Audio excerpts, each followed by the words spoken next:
Friends, I welcome all of you to my YouTube channel. Friends, आज के इस lecture में हम active and passive voice discuss करेंगे। लेकिन इससे पहले कि हम स्टार्ट करें फ्रेंड्स, अगर अभी तक आपने हमारे चैनल को सब्सक्राइब नहीं किया है तो काइंडली सब्सक्राइब करें। फिर हम स्टार्ट करते हैं। आई होप आप लोगों ने जो है सब्सक्राइब किया होगा। तो चलिए हम स्टार्ट करते हैं एक्टिव एंड पैसिव वॉइस।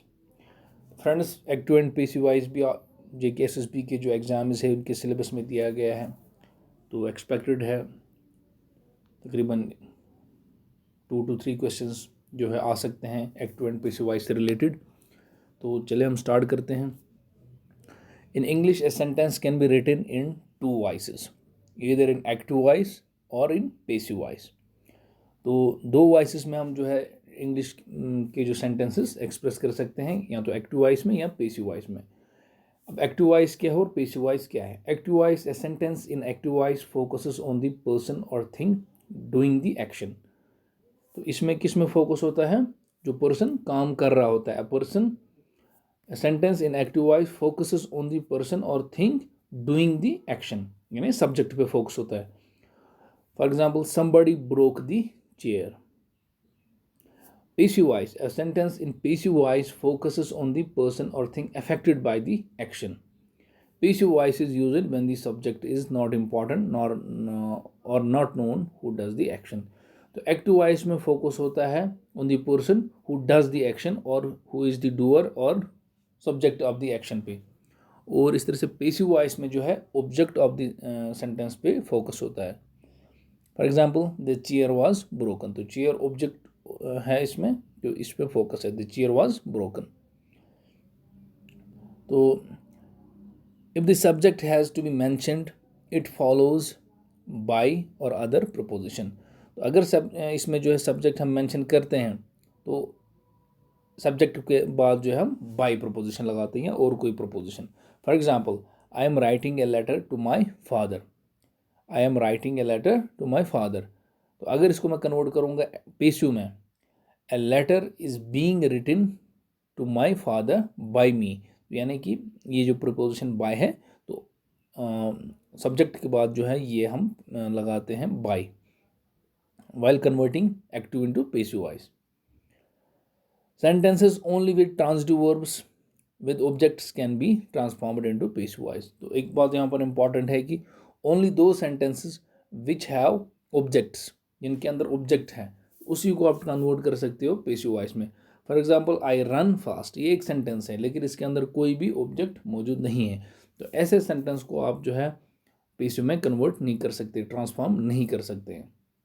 यानी ऑब्जेक्ट का होना सेंटेंस में ज़रूरी है, जिस सेंटेंस को आप कन्वर्ट करेंगे पैसिव में, ट्रांसफॉर्म करेंगे पैसिव में।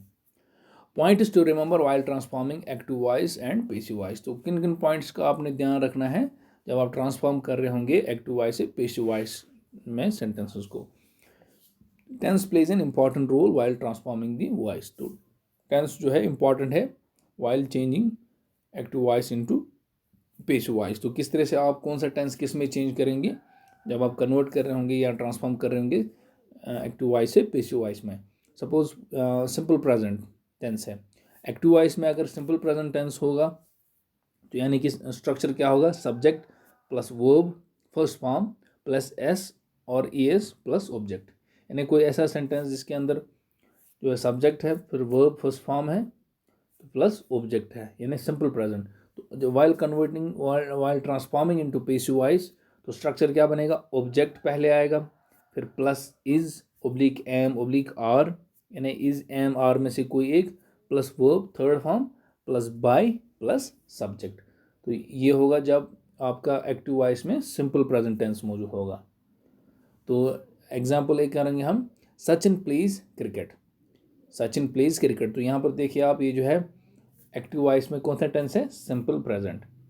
तो जब आप ट्रांसफॉर्म करेंगे तो जो क्रिकेट इसमें ऑब्जेक्ट है ये पहले आएगा, क्रिकेट, उसके बाद इज, क्रिकेट इज, फिर third form of verb, cricket is played by me, sorry by Sachin, cricket is played by Sachin. तो ये हो गया। अब अगर सपोज प्रेजेंट कंटिन्यूस हो गया, यानी कि पैसिव एक्टिव वॉइस में जो सेंटेंस है उसका जो टेंस है दैट इज प्रेजेंट कंटिन्यूस। तो एक्टिव वॉइस में सपोज स्ट्रक्चर होगा subject plus is am or are plus verb first form with ing I N G plus object. और जब आप ट्रांसफॉर्म करेंगे पैसिव वॉइस में तो स्ट्रक्चर क्या बनेगा object plus is oblique am oblique are, उसके बाद आपने बीइंग लगाना है plus being plus verb third form plus by plus subject. तो example he is teaching me, देखिए यहाँ पर क्या है, यहाँ पर इसका जो एक्टिव वॉइस में जो टेंस है सेंटेंस का that is present continuous, he is teaching मी। अब आप ट्रांसफॉर्म करेंगे तो मी कन्वर्ट हो जाएगा आई में, यानी मी जो ऑब्जेक्ट है आई के बाद एम, आई एम फिर बीइंग, आई एम बीइंग फिर third form of verb I am being taught by him. Present perfect अगर होगा एक्टिव वॉइस का स्ट्रक्चर क्या होगा subject plus has oblique have plus third form of verb plus object. तो जब वो transform करेंगे तो object plus has oblique have plus been लगाएंगे फिर word third form of verb plus by plus subject.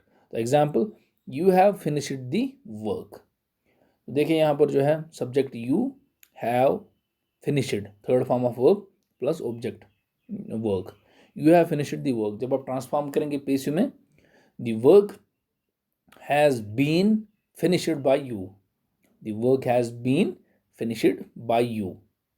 और अगर सिंपल पास्ट होगा एक्टिव वॉइस में जो टेंस होगा दैट इज सिंपल पास्ट, तो स्ट्रक्चर होगा subject plus second form of verb plus object. और पेसिव में क्या करेंगे अब object plus was oblique word plus third form of verb plus by plus subject. तो सेंटेंस अभिजीत कंपोज्ड है न्यू सॉन्ग, तो देखिए यहाँ पर एक्टिव वॉइस में जो है सिंपल पास्ट है अभिजीत कंपोज्ड है न्यू सॉन्ग। तो अब आप कन्वर्ट ट्रांसफॉर्म करेंगे new song was composed by Abhijit, तो यहाँ पर was लगाएंगे Abhijit was and new song was composed by Abhijit. और अगर पास्ट कंटिन्यूस होगा एक्टिव वॉइस में पास्ट कंटिन्यूस टेंस होगा स्ट्रक्चर क्या होगा subject plus was verb plus first form verb with I N G plus object. तो पैसिव वॉइस में चेंज हो जाएगा object plus was oblique word plus being plus third form of verb plus by plus subject.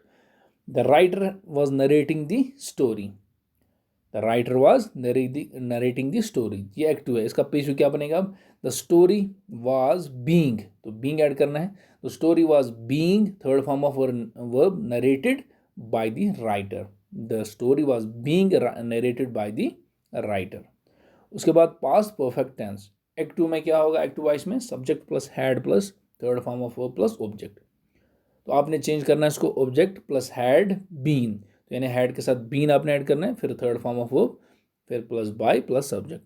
My father had visited the red fort, the red fort had been visited by my father, तो ये आएगा passive में। इस तरह से जो active voice का अगर टेंस होगा सिंपल फ्यूचर टेंस तो स्ट्रक्चर क्या होगा subject plus will shall plus first form of verb plus object. तो पेसिव में क्या होगा ऑब्जेक्ट प्लस विल और शैल plus be plus third form of verb plus by plus subject। The manager will allow me to enter, the manager will allow me to enter। I shall be add होगा I shall be third form of verb allowed to enter, I shall be allowed to enter by the manager। और अगर future perfect tense होगा active voice में subject plus will shall plus have plus third form of verb plus object. तो passive voice में क्या आएगा object plus will oblique shall plus have been plus third form of verb. तो for example we shall have sold our car, we shall have sold our car, इसका passive क्या बनेगा our car will have been sold by us, our car will have been sold by us. तो यहाँ पर active voice of future perfect continuous tense and future continuous tense can not be transformed into passive voice. तो यहाँ पर note आपने याद रखना है अगर एक्टिव वॉइस में जो टेंस है that is future perfect continuous या फ्यूचर कंटिन्यूस उनको आप ट्रांसफॉर्म नहीं कर सकते पैसिव वॉइस में। तो उसके बाद है कुछ some other transformation of sentences into passive voice apart from these जो हमने ये रूल्स किए, उसके अलावा भी जैसे कुछ सेंटेंस हो गए तो उनका किस तरीके से आप जो है ट्रांसफॉर्म करते वक्त किन चीज़ का ख्याल रखेंगे। देखिए सेंटेंसेस विद डबल ऑब्जेक्ट, जिनमें डबल ऑब्जेक्ट होगा। For example my brother has given me a bag, इसको जब आप पेशू में कन्वर्ट करेंगे, I have been I have been given a bag by my brother, or a bag has been given to me by my brother. Imperative sentences अगर होंगे, don't waste the money, don't waste the money, you are advised not to waste the money. इसमें आप कैसे करेंगे पेश में convert, you are advised not to waste the money. Write the verb advised, requested, ordered, etc. according to sense meaning of the sentence. तो यानी आपने अगर इम्पेरेटिव सेंस होगा, आपने जो है इनमें से कोई भी वर्ब एडवर्ब लगाना, सॉरी वर्ब लगाना, एडवाइज्ड या रिक्वेस्टेड या ऑर्डर्ड। तो अगर ऑर्डर होगा तो अपने ऑर्डर लगाना है, या एडवाइस होगा तो एडवाइस, या रिक्वेस्ट होगी तो रिक्वेस्टेड आपने लगाना है। Infinitives, people believe the lion to be dangerous, तो इसका ऑब्जेक्ट पेसिव क्या बनेगा, the lion is believed to be dangerous. फिर है use a preposition other than by, यानी जो प्रपोजिशन हम इसमें बाय इस्तेमाल कर सकते हैं, करते हैं। देखिए अगर जैसे ऐसे होगा, I know our prime minister active में, तो इसको आपने अगर चेंज करना है, ट्रांसफॉर्म करना है, our prime minister is known to me, तो यहाँ पर बाय आपने चेंज किया, our prime minister is known to me, तो यहाँ पर तो आपने लगाया, our prime minister is known to me. Prepositional verb, for example she listened to the music, she listened to the music act में, और पेशु में the music was listened to by her, the music was listened to by her।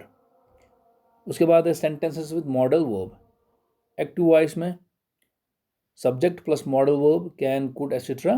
plus main verb first form plus object, while converting into transforming into passive voice, object plus modal verb plus be plus main verb third form plus by plus subject। तो Virat can win the match in south Africa, Virat can win the match in south Africa, ये active में, और अगर इसको हम change करेंगे, the match can be one by Virat in south Africa, the match can be one by Virat in south Africa, इसका passive बनेगा। तो ये था आज के इस टॉपिक में। तो इंशाल्लाह अगले टॉपिक में जो हम इंग्लिश के रिलेटेड जो है दूसरा टॉपिक डिस्कस करेंगे। तो टिल देन थैंक यू।